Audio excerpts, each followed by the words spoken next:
Well, meanwhile, this war of words continues between President-elect Donald Trump and United Steelworkers local 1999 union boss Chuck Jones. It all started when Jones said Trump lied about the number of jobs saved in his deal with Carrier, and then said the following on Fox Business.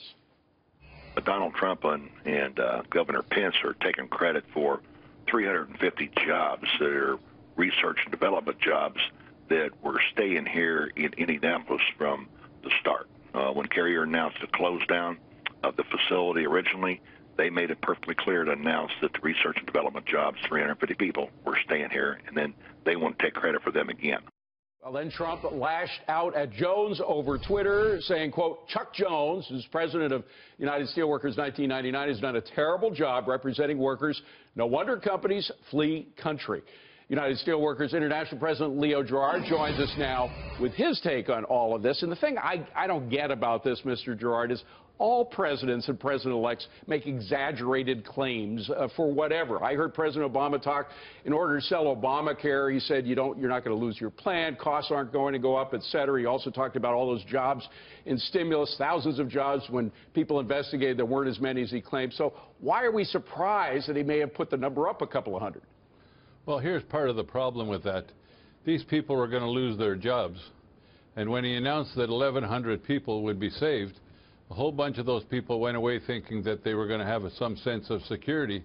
And then when Chuck went but a lot of people went away with jobs that they didn't think they were going to have. Why don't you let me finish? When Chuck went to do more investigating, he found out that there was only 730 jobs that were staying, plus 70 management jobs. It was then his obligation to go and tell his membership that, and to tell them that those figures were wrong.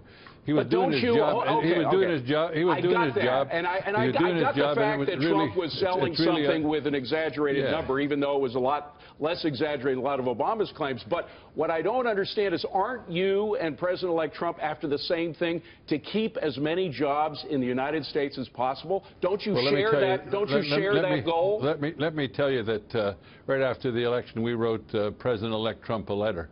And if he wants to help and work, we're prepared to work with him to fix NAFTA, fix PNTR with China, fix the trade deal with South Korea, and bring real jobs.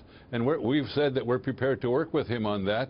And the fact that Chuck has also said that of the 730 jobs that were saved, he's grateful for that. Yeah, but good. You know what? We've got thousands. But look, if you're serious, of jobs. if you are serious, hold on a second. If you're serious about wanting to work with the president-elect, then why don't you let bygones say, okay, there's a couple hundred jobs of a mistake, but we want to work together on the big issues like TPP, where you agree on. We've already done that. We've already done that. But let me set you straight. It wasn't Chuck Jones that started the what do you call it, the tweet? I don't tweet. I got a flip phone. I don't tweet as much as I should, I guess.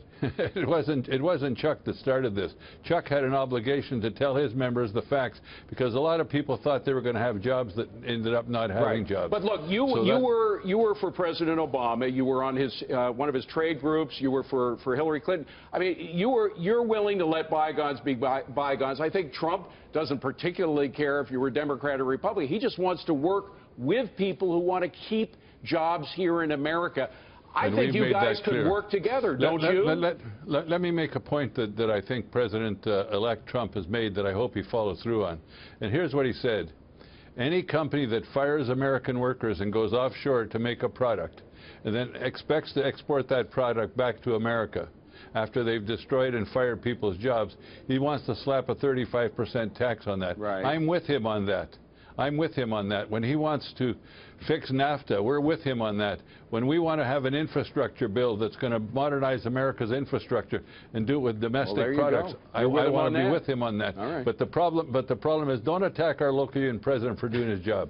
Yeah, but the point is that the goals that you share are far more important than the disagreements you have. Would you agree with that, finally? Well, look, the fact is that Chuck clarified some things, and the president-elect didn't like it and tweeted. Yeah. I think they've both had their skirmish. Now we better get down to work and save some more jobs. Let's get down to business. I'm with that. Good to see you, Leo. Thank you very much.